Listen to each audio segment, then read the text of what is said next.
Welcome back. Although the government had hoped to close those shelters housing Hurricane Dorian evacuees by Christmas, Minister of Social Services, the Honorable Frankie Campbell, says the facilities will remain open through the holidays and beyond. Campbell says right now there is no timeline for the closure of those shelters, the Kendall GL Isaacs Gymnasium and the Bahamas Academy Gymnasium. He couldn't say how much the shelters are costing government to operate, but did note that they're unbudgeted expenses and the hope is to discontinue them as soon as possible. Up to last week, 497 evacuees were being housed between the two shelters. That was my desire, and I continue to work daily along with my team, offering alternatives to shelterees, those who qualify.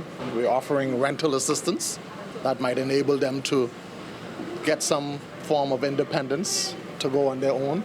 But as long as they determine that they aren't able to go anyplace else, then the government has a duty to live up to the commitment it made in the first instance and to continue to shelter them.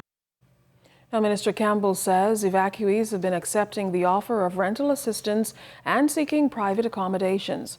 When it comes to a breakdown of the nationality of those evacuees, Minister Campbell couldn't say, though, what those figures are. Well, the truth of the matter is I really don't know, because in the aftermath of the hurricane, we gave assistance from a humanitarian point of view.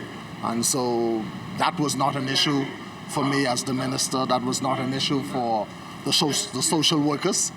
I'm sure that since then there's been some categorization, but I personally can't give the number.